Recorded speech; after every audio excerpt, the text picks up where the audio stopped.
할렐루야. 이 새벽에 기도하러 나오신 여러분들을 주의 이름으로 환영하고 축복합니다. 우리 담대하게 믿음으로 선포하겠습니다. 능력받는 새벽기도, 응답받는 새벽기도, 성령을 체험하는 새벽기도, 하나님의 음성을 듣는 새벽기도, 선포한 대로 될지어다. 아멘. 오늘 한 주간도 이 담대함을 가지고 사시는 여러분이 되기를 축복합니다. 그동안에 하나님이 계속해서 반복해서 말씀하시고 강조하신 대로 결국 시드기야가 눈이 빼지고 또 그 앞에서 처자식들이 다 죽임을 당하고 바벨론 포로로 끌려가게 됩니다. 그리고 그다랴를 유다 총독으로 세우게 되죠. 물론 예레미야도 포로 행렬에 끼어 있다가 하나님의 놀라우신 은혜로 바벨론의 그 경호대장에 의해서 석방이 되고 특별히 자기들이 세운 총독에게 가서 살도록 길을 열어준 것이죠. 그리고 나서 그 왕족 중에 한 사람, 암몬에 피해 있던 그다랴라는 사람, 이 총독을 이스마엘이라는 사람이 나타나서 죽이고 말죠. 또 이 소식을 듣고 요하난이라는 사람이 사람들을 이끌고 와서 또 포로로 잡혀가는 유다 남은 백성들을 끌어오죠. 그러니까 바벨론 포로 사건, 또 바벨론에 의한 멸망이 이 진행이 되는 과정에 숨막히는 이런 상황들이 계속해서 예루살렘 안에서 이루어진 것이죠. 유다 총독으로 세운 그다랴를 이스마엘이 죽이고 또 요하난이 이스마엘에게서 유다의 남은 백성들을 끌어오고, 자, 그런데 이들이 바벨론이 총독으로 세운 사람을 죽여서 앞으로 바벨론이 또 어떤 보복을 해올 것인가에 대한 두려움 때문에 이집트로 가자, 이집트로 가는 것이 살 길이다, 뭐 이런 판단을 하고 있을 때 오늘 우리가 묵상하려는 본문 예레미야서 42장이 그 내용을 포함하고 있습니다. 과연 이 상황에서 우리가 어떻게 해야 살아남을 수 있을 것인가? 그것에 대한 뜻을 예레미야를 찾아와서 하나님께 물어달라고 부탁을 합니다. 하나님께서 예레미야에게 이렇게 말씀하시죠. 이 땅에 남으면 살 것이고 이집트 땅으로 내려가면 죽게 될 것이다. 이런 이제 급박한 일들이 42장 1절부터 전체 이렇게 계속 흘러왔습니다. 자, 이 42장 전체에서 하나님께서 오늘 우리들에게 주시는 첫 번째 말씀은 하나님의 뜻을 묻고 찾는 것이 우리 삶에 중요하다는 것입니다. 바벨론이 세운 총독을 죽였으니 또 어떤 보복이 바벨론으로부터 올 것인가? 그렇다면 이 땅에 남는 것이 좋을까? 아니면 이 땅을 떠나 이집트로 피신해 가는 것이 좋을까? 이런 선택과 결정의 기로의 상황에서 이들이 추구했던 것은 하나님의 뜻이 어디에 있는가 하죠. 그들이 이렇게 질문을 하죠. 우리가 무엇을 해야 할지 모릅니다. 어디로 가야 할지 모릅니다. 우리의 갈 길을 알려주십시오. 사랑하는 여러분, 우리가 평생 크리스찬으로 살면서 우리들의 삶의 일종의 습관, 신앙적 태도를 가져야 되는데 그것 중에 중요한 것이 항상 자기가 겪은 그 일들에 대하여 하나님의 뜻을 묻고 그 뜻을 찾는 것이 중요하다는 것이죠. 우리의 고민은 죽느냐 사느냐에 있지 않습니다. 더 많이 버느냐 못 버느냐에 있지 않습니다. 우리의 고민은 성공하는 것이냐 실패하는 것이냐에 있는 게 아닙니다. 아버지의 뜻을 알고 행하느냐 행하지 않느냐, 내가 하고자 하는 이 일들이 하나님의 뜻에 합당한가 합당하지 않은가, 이것이 가장 먼저 중요하다는 거예요. 여러분, 지금 우리나라의 이런 상황, 또 예배하지 못하는 이런 상황, 개인적인 고난, 국가적인 고난, 사회적인 어려움, 이런 상황 속에서 우리 크리스찬들이 가져야 될 영적인 태도는 아버지의 뜻이 어디에 있는지 그 뜻을 묻고 그 뜻을 찾는 것이 중요하다는 것이죠. 그리고 또 한 가지, 아버지의 뜻이 말씀을 통해서 확실하게 우리에게 주어지면 그 뜻에 우리는 순종하는 것이죠. 하나님의 말씀은 언제나 명확했습니다. 순종하면 살고 불순종하면 죽는다. 바벨론 편에 서면 살고 이집트 편에 서면 죽는다. 바벨론에게 항구하면 죽고 항복하면 산다. 분명한 하나님의 뜻이 선포되고 계속 강조되었던 것이죠. 그러나 사람들은 불순종을 선택해서 결국은 하나님이 말씀하신 대로 멸망을 당하게 된 것이죠. 하나님의 뜻이 무엇인지 묻고 그 뜻을 찾고 그리고 그 뜻에 순종하며 사는 것, 이것이 우리들의 생활에 너무나 중요한 것이다. 또 하나, 지금 예루살렘에 처한 이 상황 속에서 우리가 발견하는 것은 이 옳고 그름의 기준이 어디에 있느냐 하는 거죠. 우리 크리스찬들에게 있어서 옳고 그름의 기준은 항상 하나님의 말씀에 있는 거예요. 예수께서 요한복음 14장 6절에서 이렇게 말씀하십시오. 내가 곧 길이요 진리요 생명이니 나로 말미암지 않고는 아버지께로 올 자가 아무도 없느니라. 예수님만이 길이고 예수님만이 진리고 예수님만이 생명인 것이죠. 이것은 곧 하나님의 말씀만이 우리들의 옳고 그름의 기준이라는 거죠. 이러한 어디로 가야 살 것인가, 이러한 급박한 상황 속에서 우리 크리스찬들이 추구해야 될 것은 옳고 그름이, 선택의 결정이 하나님 말씀에 있다는 사실을 분명하게 가져야 한다는 것입니다. 옳고 그름의 기준은 내 편이다, 네 편이다에 있는 게 아니죠. 옳고 그름의 기준은 사상과 이념에 있는 게 아닙니다. 옳고 그름의 기준은 다수의 의견에 있는 것이 아닙니다. 적어도 우리 크리스찬들은 옳고 그름의 기준이 오직 하나님의 말씀에 있어야 되는 거예요. 아무리 내 편이라도 하나님 말씀에 어긋나면 노할 줄 알아야 되는 것이죠. 여러분, 이런 분명한 성경에 근거한 가치관을 갖고 살지 않으면 우리는 세파에 휘둘릴 수밖에 없고 세상 풍조에 쓸려 다닐 수밖에 없고 사람들의 소리에 넘어질 수밖에 없다는 사실이죠.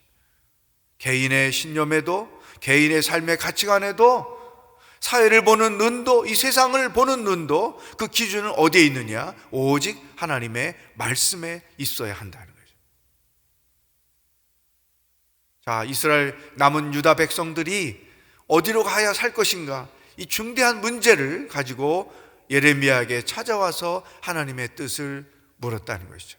물론 이제 후에 그들에게 또 다른 문제가 발견됐지만 일단은 이러한 기본적인 태도가 우리의 삶에 중요하다. 개인적으로 고난을 당했을 때에도 이 고난에 담겨있는 하나님의 뜻이 무엇인가, 그것을 찾고 그것을 묻고 그 뜻에 순종하며 살 때 고난은 더 이상 고난이 되지 않을 수 있다고 하는 거죠. 옳고 그름의 기준은 오직 하나님의 말씀에 있다. 자, 그 다음에 예레미야를 통해서 하나님이 주신 말씀은 이 땅에 남으면 살고 이집트 땅으로 내려가면 죽을 것이다. 그래서 13절부터 22절 오늘 본문 말씀 전체가 뭐냐면 이집트로 내려갔을 때, 이집트 땅에서 살게 될 때에 그들에게 또 어떠한 하나님의 심판이 임할 것인가를 계속해서 기록하고 있는 것이죠. 칼이 두렵고 기근이 두렵고 전염병이 두려워서 이집트 행을 결정했는데 그곳에는 더 큰 칼이 있고 더 큰 기근이 있고 더 큰 죽음이 있다. 이런 강조를 계속 13절부터 하시는 것이죠. 그런데 19절 보세요. 함께 읽겠습니다. 시작. 유다에 남은 사람들아, 여호와께서 너희에 대해 말씀하셨다. 이집트로 가지 말라. 내가 오늘 너희에게 경고하는 것을 분명히 알라. 이집트로 가지 말라. 줄을 치세요. 그렇다면 하나님은 왜 그들이 이집트로 내려가는 것을 이렇게 원하지 않으셨을까요? 왜 이집트로 내려가는 것이 그들에게는 저주가 되고 심판이 되는 것일까? 그 이유를 우리가 알아야 하는 것이죠. 이집트는 불신앙의 땅입니다. 불순종의 땅입니다. 이집트는 우상 숭배의 땅입니다. 여러분, 지금도 유적으로 남아있는 피라미드 보지 않습니까? 이 당시도, 또 이스라엘 백성들이 애굽에서 400년 동안 종살이 할 때도 여전히 이집트 땅은 하나님을 불신앙하고 불순종하고 우상을 숭배하는 땅이었습니다. 이집트 땅은 죄악의 땅이었습니다. 죽음이 기다리고 있는 땅이었습니다. 멸망이 기다리고 있는 땅이었습니다. 특히 이스라엘 백성들이 이집트 땅에 대한 환상이 있었는데, 그것은 뭐냐면 그 땅은 풍요의 땅이다, 생명의 땅이다. 나일강이 흘러서 그 물을 통해서 얻어지는 풍성함이 있는 곳이다. 그래서 그곳으로 가면 살 것이다. 아브라함이 가나안에 정착한 지 얼마 안 되었을 때 기근이 왔습니다. 어떻게 살을까 고민하고 있는데 사람들이 다 이집트 땅으로 살 길이라고 찾아가는 것을 보고 하나님께 묻지 않고 그 자신도 이집트로 내려갔었지 않습니까? 이 환상에 속고 있는 것이죠. 하나님은 그들에게 이런 이유로 이집트를 가지 않도록 절대적으로 선포를 하셨던 것이죠.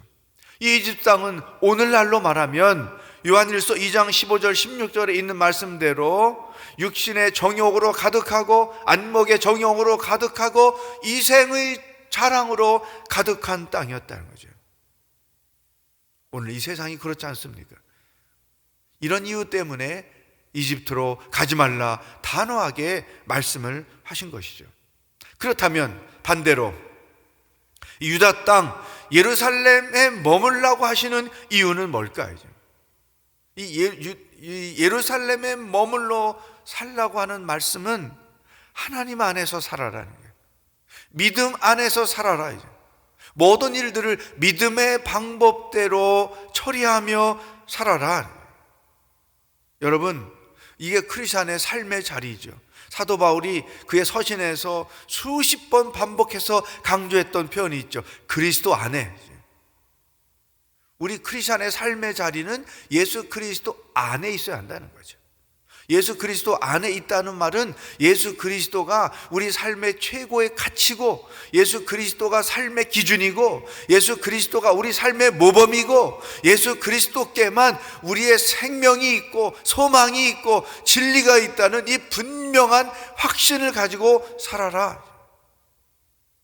예수 그리스도 안에 있는 하나님이 허락하시는 놀라운 평안, 기쁨, 의, 이와 같은 것들을 누리며 살아라. 그러므로 사랑하는 여러분, 아무리 힘들고 어려워도 그 일들을 처리하는 방법은 믿음의 방법이어야 한다는 거죠. 아무리 죽을 것 같은 상황에 내가 처했을지라도 그 상황을 이겨내는 방법은 하나님 말씀 안에 있어야 한다는 거죠.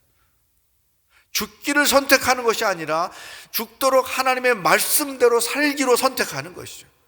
절망하고 실패하고 실직하고 넘어지고 죽을 것 같은 상황에 처한다 할지라도 그 문제들을 해결하는 방법은 하나님 안에서 하나님의 말씀에 합당하게 하나님의 뜻을 이루는 방법을 선택해야 된다. 이것이 예루살렘 유대 땅 안에 남아서 살아라는 하나님의 깊으신 의도라고 하는 것이죠. 사랑하는 여러분, 우리는 죽을 때까지 하나님의 뜻을 묻고 그 뜻을 찾으며 살아야 합니다. 우리는 옳고 그름의 기준을 하나님 말씀 안에서 찾아야 합니다. 그리고 어떤 상황과 형편과 고난에 처한다 할지라도 우리가 선택하고 결정하고 취할 방법은 믿음이라는 것이죠. 하나님의 말씀에 근거한 믿음의 방법으로 살아라. 하나님께서는 우리에게 말씀하십니다. 이집트로 가지 말아라. 육신의 정욕, 안목의 정욕, 이생의 자랑이 가득한 세상에 휩쓰여 살지 말아라. 오직 하나님의 말씀 안에서 그 뜻을 찾으며 살아라. 우리에게 분명한 메시지를 주셨습니다. 한 주간도 하나님의 말씀에 근거하여 모든 상황들을 판단하며 사시고 모든 직면하는 일들을 믿음의 방법대로 풀어가며 살 수 있기를 주의 이름으로 축복합니다. 함께 기도하겠습니다. 오늘 주신 말씀을 가지고 기도하기를 원합니다. 하나님, 언제나 하나님의 뜻을 묻고 찾으며 그 말씀대로 순종하며 사는 신앙인이 되기를 원합니다. 내가 판단하는 모든 기준이 오직 하나님의 말씀에 근거할 수 있기를 원합니다.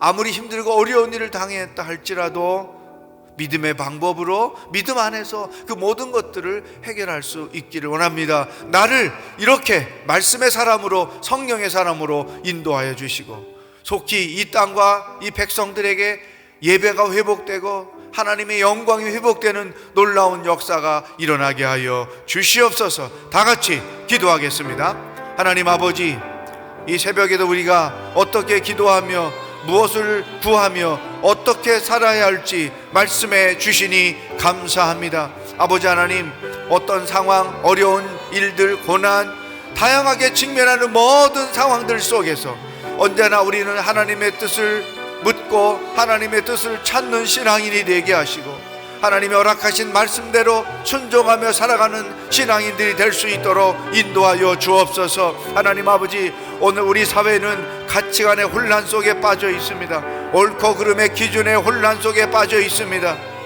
다수의 의견이 진리인 양 강조하는 세상 속에서 우리가 살고 있습니다. 살아계신 하나님 아버지, 우리 모든 성도들은 하나님의 말씀이 옳고 그름의 기준이 되게 하시고 선택과 결정의 기준이 되게 하시고 가치와 판단의 기준이 되게 하여 주옵소서. 언제나 하나님 말씀에 합당한 선택과 결정과 판단을 하며 이 땅을 살아가는 건강한 크리스찬들이 될 수 있도록 도와주시옵소서. 예배가 회복되기를 원합니다. 하나님의 영광이 이 땅 가운데 회복되기를 원합니다. 성령 하나님 역사하여 주시옵소서. 우리가 어떤 일을 하든 모든 상황들을 믿음의 방법대로 해결하며 믿음 안에서 풀어가는 정말로 하나님의 신실한 백성들이 다 될 수 있도록 주여, 오늘도 한 주간도 우리들의 삶과 우리 성도들의 삶을 주장하시고 지켜주시고 인도하여 주시옵소서.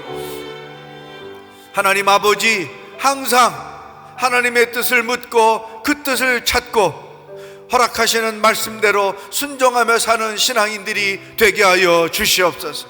오늘 우리 사회는 가치관의 혼란 속에 빠져 있습니다. 판단의 혼란 속에 빠져 있습니다. 좌로 우로 혼돈 가운데 빠져 있습니다. 주여, 우리 모든 성도들은 옳고 그름의 기준을 하나님의 말씀에 두고 판단하게 하여 주옵소서. 하나님의 뜻에 거스리는 모든 사상과 이념, 주장들은 노하며 거부할 줄 알게 하여 주시고 오직 하나님의 뜻에 합당한 생각들을 판단하며 선택하며 결정하는 지혜의 사람들이 되도록 인도하여 주시옵소서. 아버지여, 우리가 일생 동안에 어떤 어려움을 당할지 모르지만 그 모든 상황들을 믿음의 방법대로 해결하며 풀어가는 하나님의 사람들이 되도록 인도하여 주옵소서. 한 주간 동안의 삶을 주님께 의탁합니다. 주의 말씀 안에서, 주의 진리 안에서 살아가는 주간이 되게 하시고 믿음으로 승리하는 한 주간이 되도록 축복하시며 오늘 하루도 우리와 동행하실 주님을 기뻐하며 사는 복된 날이 되도록 역사하여 주시옵소서. 예수 그리스도의 은혜와 하나님 아버지의 사랑과 성령의 교통하심이 말씀에 옳고 그름의 기준을 두고 판단하며 주의 뜻을 행하며 살기로 결단하는 기도하는 모든 성도들과 복음을 들고 애쓰며 수고하시는 선교사님들과 하나님의 영광과 예배를 회복하기를 소망하는 이 땅의 모든 하나님의 백성들 머리 위에 영원히 함께 하시기를 축원하옵나이다. 아멘. 승리하신 한 주간이 되기를 축복합니다.